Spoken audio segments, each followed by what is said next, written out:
주일 이른 아침부터 예배 자리에 나오신 여러분들을 주님의 이름으로 환영하고 축복합니다. 우리 옆에 계신 분들에게 잘 오셨습니다. 이렇게 한번 인사해 주시겠습니까? 예, 감사합니다. 저는 오늘 너는 복이 될지라 라는 제목을 가지고 함께 하나님의 말씀을 나누기를 원합니다. 지금 우리가 살아가는 시대에 있어서 절대 없어서는 안 되는 몇 가지 발명품들이 있습니다. 그런데 이 발명품들이 처음에 세상에 소개됐었을 때 너무 연약하고 부족함들이 굉장히 많았죠. 예를 들자면은 에디슨이 최초로 발견한 전구라는 것이 있습니다. 이 전구를 처음으로 발명을 했는데 이 전구가 너무 빛이 희미해가지고 전구를 켜놓고는 도저히 글을 읽을 수가 없어서 전구를 켜놓고 옆에다 촛불을 더 켜야지만 이 글을 읽을 수 있을 정도의 밝기가 나왔다고 합니다. 또한 요즘에 하늘을 날아다니는 이 비행기가 처음 개발이 됐었을 때 이 라이트 형제가 최초의 비행기를 띄웠는데 이 비행기가 얼마 동안을 날아다녔냐면 12초 동안 37m를 날르다가 추락했다고 합니다. 그래서 그때 신문에는 어떤 기사가 나왔냐면은 비행기가 나른 게 아니라 천천히 추락한 게 아니냐라는 그런 비아냥 섞인 기사도 있었다라고 합니다. 그리고 최초로 만들어진 자동차, 이 자동차의 속도가 얼마였냐면은 시속 3.2km였다고 합니다. 사람이 걷는 걸음거리가 4km인데 시속 4km인데 3.2로 달렸다라고 하는 얘기는 사람의 걸음거리보다 훨씬 이게 적었다는 겁니다. 그래서 이 자동차가 달리고 있으면은 사람들이 걸어서 이 자동차를 추월했다고 그래요.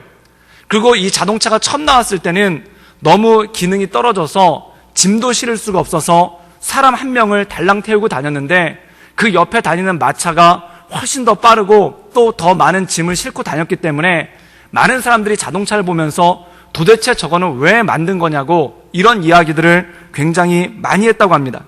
그런데 요즘 시대에 보십시오. 불과 100년 정도밖에 지나지 않았는데 전구가 없는 세상, 비행기가 없는 세상, 그리고 자동차가 없는 세상을 어떻게 상상할 수 있었겠습니까? 그런데 이것들이 제일 처음에 나왔을 때 모든 사람들이 입을 모아서 했던 얘기가 이거였습니다. 도대체 그건 왜 만든 거냐고, 이렇게 쓸모없는 것, 이렇게 필요 없는 것을 도대체 왜 만든 거냐고 이런 말들을 굉장히 많이 했다라고 합니다. 왜냐하면 처음에 시작됐을 때 너무 볼품이 없었고 또한 너무 초라했고 사람들의 비웃음을 사기에 너무나 충분했던 그러한 모습이었죠. 그런데 이렇게 초라하고 볼품없는 스타트, 출발이 있었기 때문에 지금 오늘날에 이러한 비행기나 또는 전구나 자동차가 생긴 것이 아니겠습니까?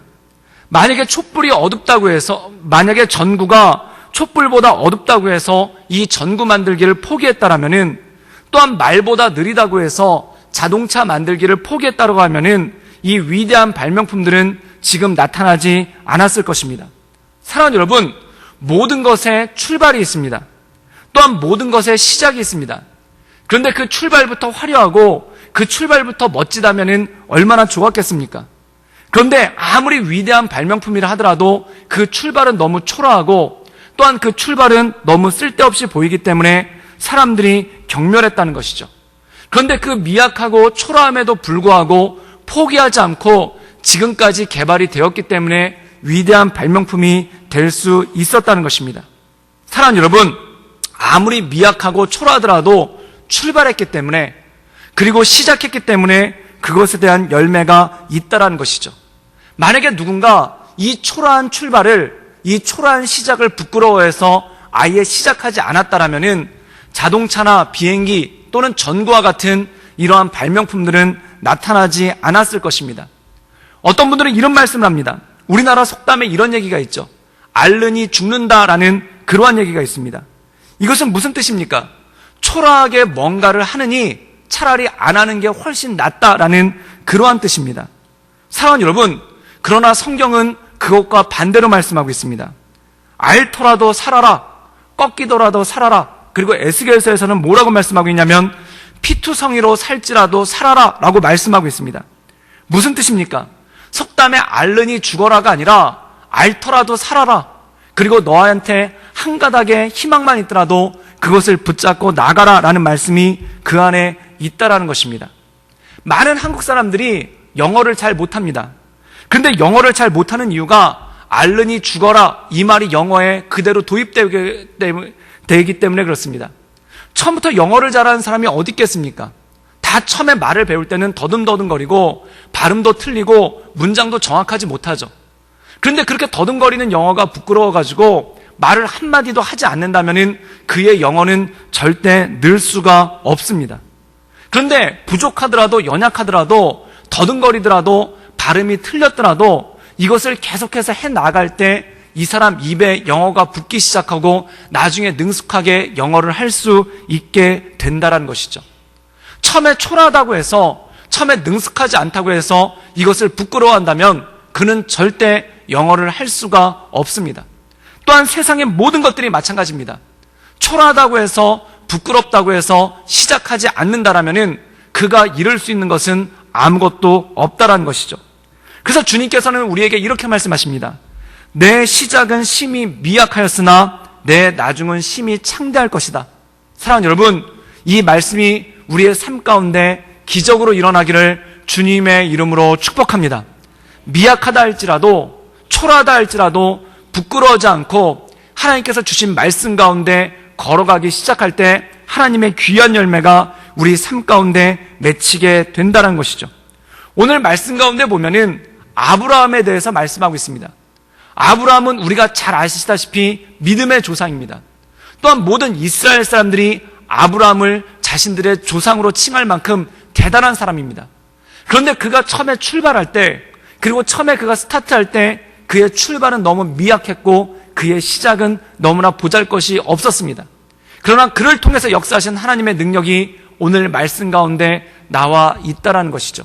사랑하는 여러분, 이 아브라함과 같이 우리의 출발이 미약하지만 하나님의 인도하신 가운데 귀한 열매가 우리 삶 가운데 맺힐 수 있기를 주님의 이름으로 축복합니다. 우리 창세기 12장 1절과 2절의 말씀을 읽겠습니다. 우리 다 같이 읽겠습니다. 여호와께서 아브라함에게 이르시되 너는 너의 고향과 친척과 아버지의 집을 떠나 내가 내게 보여줄 땅으로 가라. 내가 너로 큰 민족을 이루고 내게 복을 주어 내 이름을 창대하게 하리니 너는 복이 될지라. 오늘 말씀 가운데 보면은 아브라함에게 가장 먼저 말씀하신 것이 있습니다. 그것이 무엇이냐면은 너의 아버지의 집을 떠나라는 것입니다. 이것은 무엇일까요? 내가 여태까지 살아왔던 장소, 내가 익숙해하는 것들, 또한 내가 좋아하는 것들, 또한 내가 여태까지 경험해왔던 그 모든 것들로부터 떠나라는 것입니다. 그럼 떠나서 어디로 가는가? 이렇게 말씀하십니다. 내가 내게 보여줄 땅으로 가라는 것입니다. 새로운 땅, 네가 여태까지 경험해보지 못했던 그러한 땅으로 가라는 것입니다. 또 다른 말로 얘기하면은 누군가의 도움을 기대할 수 없는 전혀 낯선 곳, 전혀 새로운 곳으로 가라는 것입니다. 그렇다면 이 익숙한 아버지의 집을 떠나서 전혀 생소한 새로운 땅으로 가라는 하나님의 말씀은 무엇이겠습니까? 아브라함을 통해서 하실 일이 있다라는 것이죠. 그렇다면 하나님께서 아브라함을 통해서 하실 일은 무엇입니까?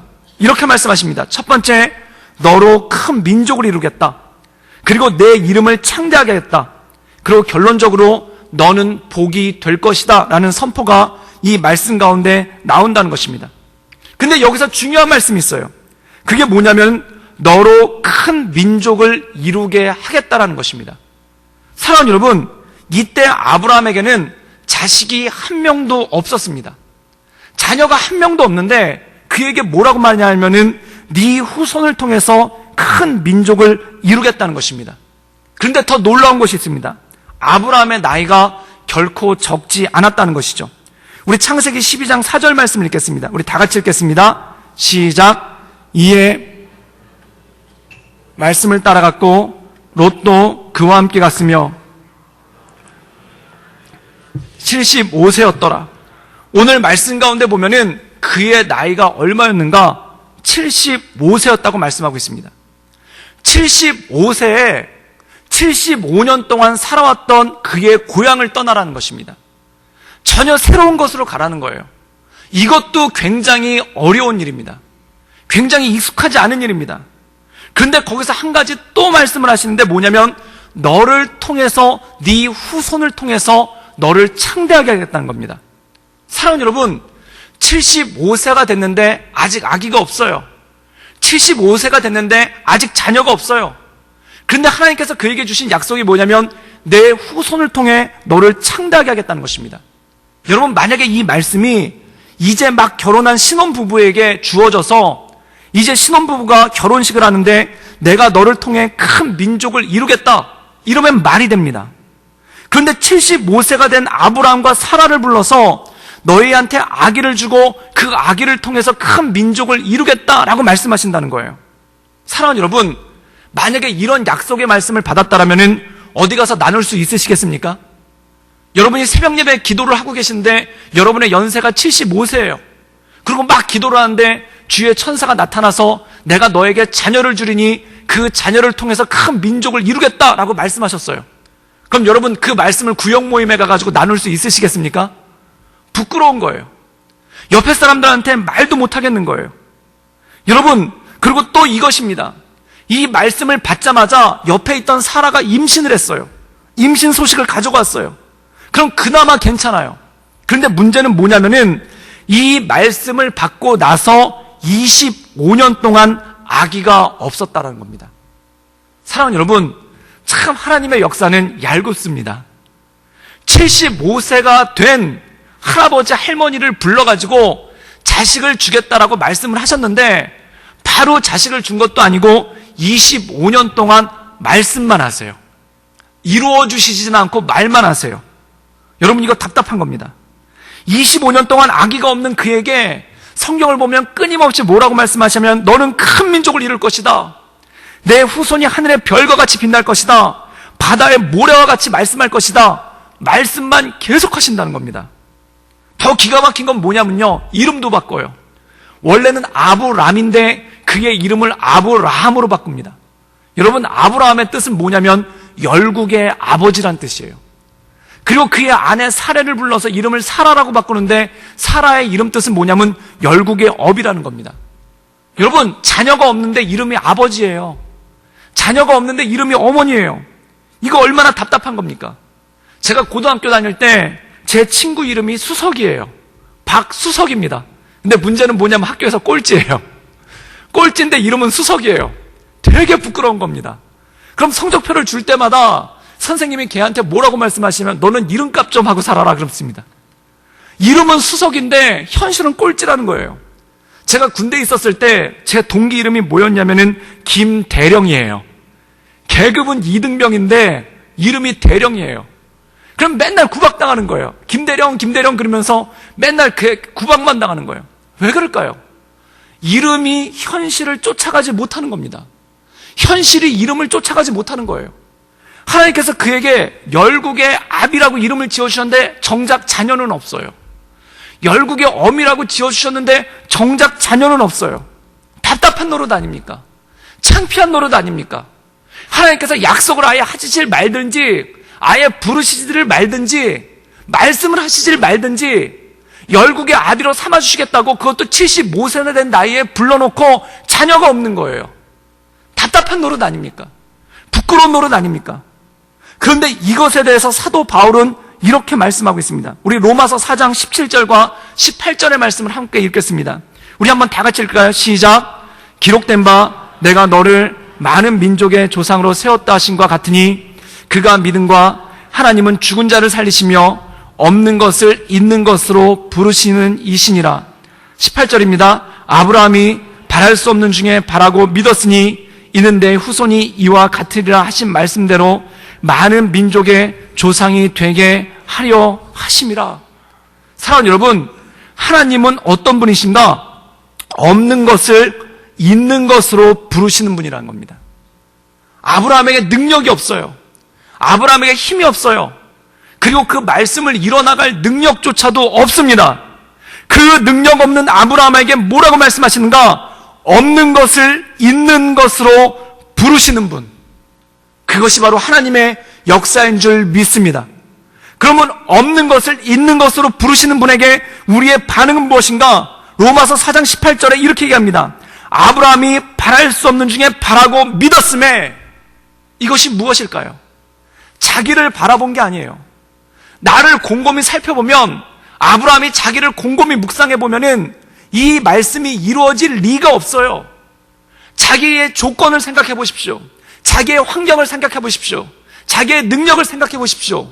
도저히 일어날 수 없는 일이에요. 그럼 아브라함은 무엇을 믿었을까요? 내 능력을 믿은 것이 아니라 하나님의 말씀을 믿은 줄 믿습니다. 하나님을 믿었다는 거예요. 하나님은 누구신가? 없는 것을 있는 것으로 부르시는 분. 내게 없으나, 내게 감당할 능력이 없으나, 내게 해결할 힘이 없으나 하나님께서 나를 붙잡고 내 삶 가운데 역사하실 그 하나님을 붙잡고 나갔다라는 것입니다.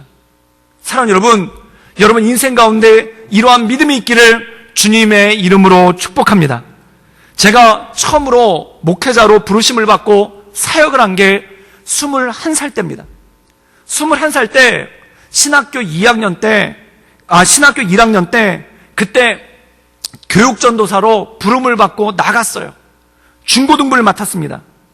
그때 마음 가운데 얼마나 기대가 크고 그때 마음 가운데 얼마나 소망이 컸는지 하나님께서 저를 귀하게 사용하시리라는 믿음을 가지고 그리고 21살 때 전도사로 부름을 받고 간 거예요. 그리고 열심히 설교 준비하고 열심히 공부하고 그리고 열심히 애써가지고 이 목회를 되게 열심히 했어요. 근데 놀라운 일이 벌어졌습니다. 중고등부를 맡아서 했는데 석 달 만에 이 50명밖에 모이지 않던 중고등부가 30명으로 줄어들었어요. 제가 대충 했는데 그랬으면은 괜찮아요. 그럼 열심히 하면 돼요.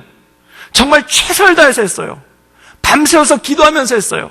말씀 준비를 일주일 내내 했어요. 그리고 그 학생 한 명 한 명을 다 찾아들면서 신방을 했어요. 그런데 줄어드는 거예요. 이해할 수가 없었습니다. 내가 이렇게 열심히 하는데 내가 왜 이렇게 노력하는데 왜 안 될까? 알 수가 없는 거예요. 그래서 기도가 부족하다고 생각해가지고 기도를 더 했어요. 말씀 읽는 게 부족하다고 생각해서 말씀을 더 봤어요. 그리고 이것만으로는 안 되겠다 싶어가지고 여름 수련회를 준비했는데 정말 잘 준비했습니다. 그래서 어디로 갔냐면은 그 서울 근처에 있는 기도원인데 그 기도원 명성이 어떠냐면은 방언을 다 받는다는 거예요. 거기 그 기도원에만 가면은 방언을 다 받는다는 거예요. 얼마나 그 방언의 역사가 강한지 강아지를 데려가면 강아지도 방언을 받을 수 있다라는 그런 소문이 돌 정도로 그 정도로 신령한 기도원에 저희 중고등부 학생들을 데리고 갔어요.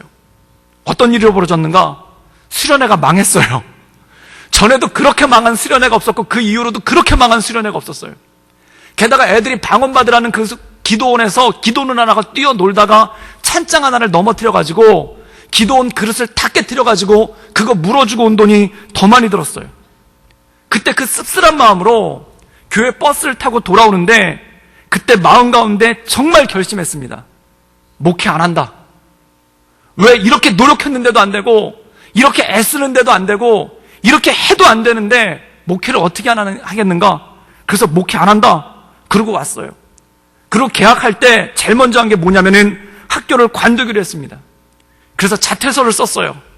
그래가지고 그걸 가지고 교무과를 향해서 걸어가고 있었습니다. 근데 저희 학교 교무과를 가려면은 작은 운동장 하나를 가로질러 가야 돼요. 그 운동장을 가로질러 가고 있는데 저희 친구들이 거기서 야구를 하고 있는 거예요. 근데 야구를 정상적인 야구를 하고 있는 게 아니라 그냥 공사장에 있는 쇠파이프를 하나 들고 그리고 깡통을 갖다 던져가면서 대학교 1학년이나 된 애들이 그러고 놀고 있더라고요. 그래서 제가 그걸 한심한 눈으로 쳐다보면서 교무과를 향해서 걸어가고 있었습니다. 근데 놀라운 일이 벌어졌어요. 제 친구 중에 하나가 그 쇠파이프를 휘두르면서 깡통을 쳤는데 얘가 쇠파이프를 놓친 거예요. 근데 그게 어디로 왔냐면 저한테 왔어요. 그래서 제가 교무과를 불과 5m를 남겨놓고 그 쇠파이프에 맞아가지고 기절을 했습니다. 머리에 맞았어요. 그래가지고 쓰러져서 기절을 했어요. 나중에 정신을 차려보니까 병원 응급실에 와 있고 머리가 여기가 10cm가 찢어졌더라고요. 의사 선생님이 이렇게 얘기를 했어요. 이건 기적이라고. 이런 쇠파이프에 맞았는데 뼈도 상하지 않고 뇌도 상하지 않고 피부만 찢어진 거는 기적이라고. 그래서 그때 제 별명이 돌머리로 나왔습니다. 쇠파이프를 맞고도 괜찮다고. 그래서 자퇴서를 찾았어요. 그때 간호사가 얘기를 하는 거예요. 피가 너무 많이 묻어가지고 갖다 버렸대요. 그래서 자퇴를 못했어요. 그리고 학교 기숙사로 실려왔습니다. 머리에 이만큼 붕대를 붙이고 기숙사를 실려온 거예요. 그런데 아무리 생각해봐도 학교를 다니면 안 될 것 같아요. 그래서 좀 어느 정도 아물고 난 다음에 그 다음에 그 도서관을 갔죠. 도서관을 가가지고 친구들이랑 얘기를 한 거예요. 이런저런 얘기를 하면서 도서관에 있는 휴게실에서 그 난간이 베란다가 있는데 거기다가 손으로 얹어놓고 제 친구한테 이렇게 얘기를 했어요. 학교를 더 이상 다니기가 힘들 것 같다고, 그만두는 게 좋겠다고. 그런데 오른손이 따끔한 거예요. 그래가지고 봤더니 지네가 한 마리가 제 오른손에 서가지고 그 지네가 제 오른손을 물었어요. 근데 그 뱀보다도 더 무섭다는 가을지네한테 물린 겁니다. 손이 부어오르기 시작하는데 팔꿈치까지 부어오르기 시작하는 거예요. 그래서 그때 또 응급실에 실려갔습니다. 그래서 주사를 4방이나 맞고 그리고 하루 입원하고 그 다음날 학교 기숙사로 다시 돌아왔어요. 그래서 머리에는 붕대를 메고 그리고 팔에 붕대를 감고 그리고 기숙사 방에 앉아 있었어요. 그러면서 생각을 했죠. 이게 무슨 일인가? 곰곰이 생각을 했어요. 그리고 그 다음날 아침에 또 결론을 내렸습니다. 신학교를 관둬야 된다. 학교에 내게 저주가 내린 것 같다. 이 학교를 그만둬야 된다. 그래가지고 며칠 있다가 아침에 수업을 들어가지 않고 제 친구랑 이렇게 학교 교정을 거닐면서 얘기를 했습니다. 그때 어떤 얘기를 했냐면은 아무래도 학교를 관둬야 될 것 같다. 목회는 내 길이 아닌 것 같다. 그러고 걸어가고 있는데 그때 학교가 공사를 하고 있었는데 맨홀 공사를 하느라고 맨홀 뚜껑을 하나 열어놓은 게 있었어요. 근데 거기 빠졌어요.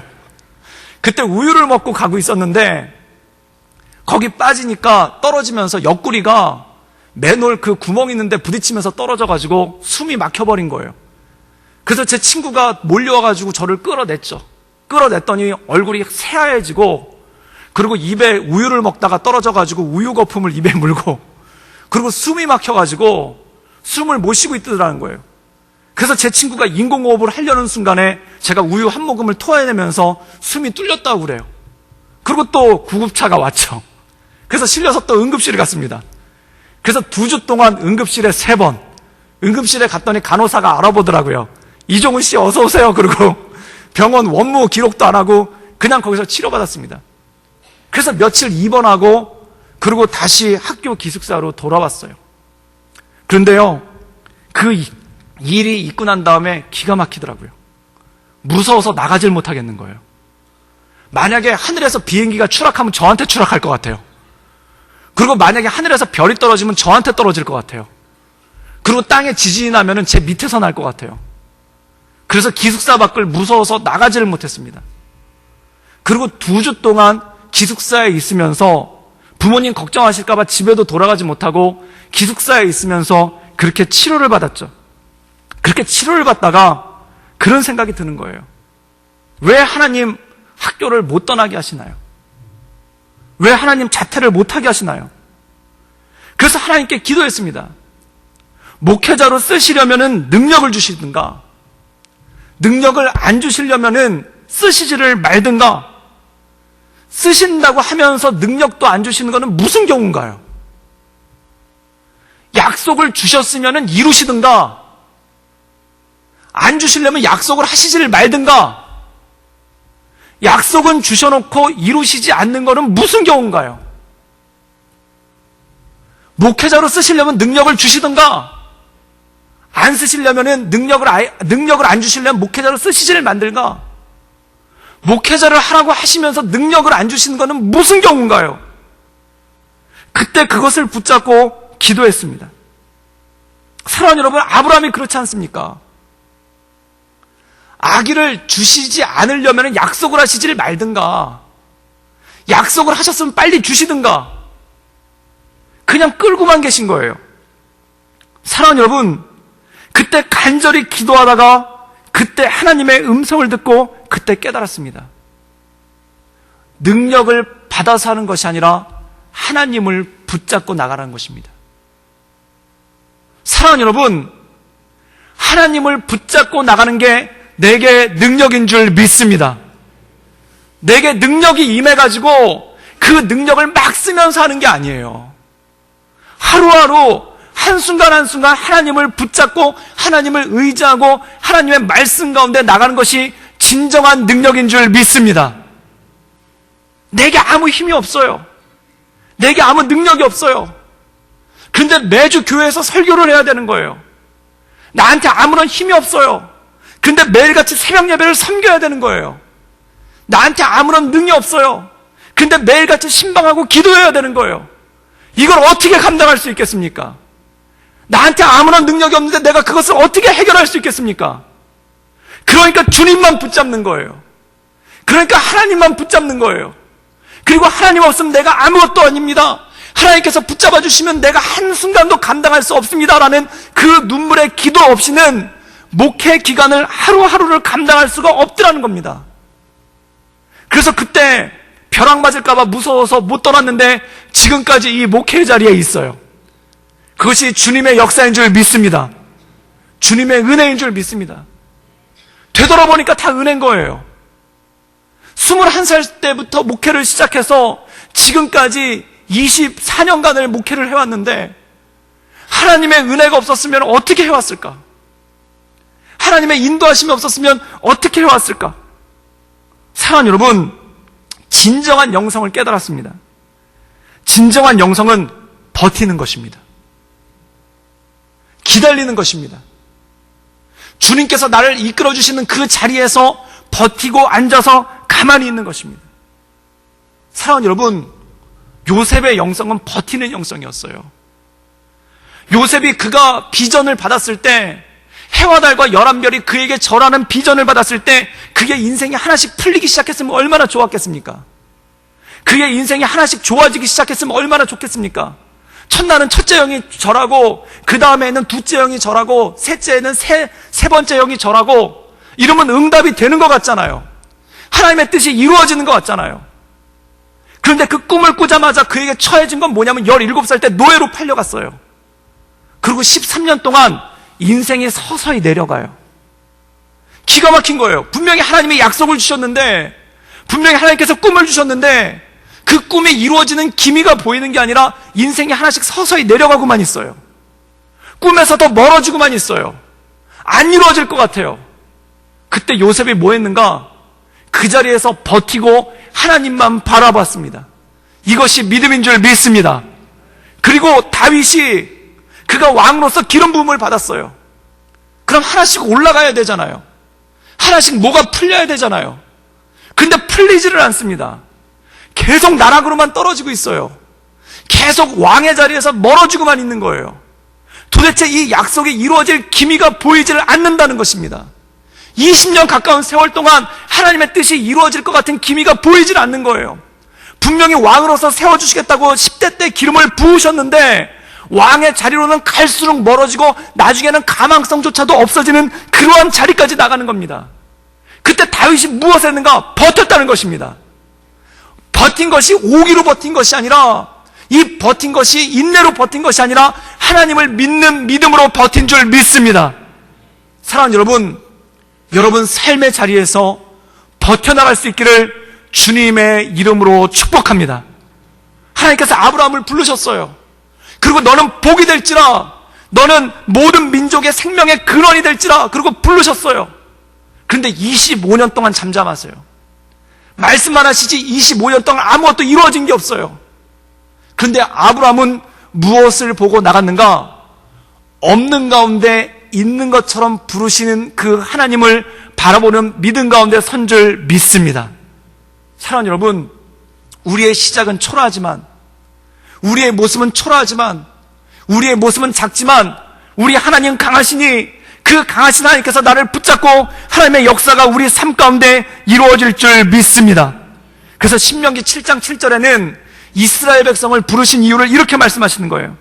너희를 택하심은 너희가 다른 민족보다 수요가 많기 때문이 아니다. 즉 능력이 있기 때문이 아니다. 멋지기 때문이 아니다. 괜찮기 때문이 아니다. 너희는 오히려 모든 민족 중에 가장 적으니라.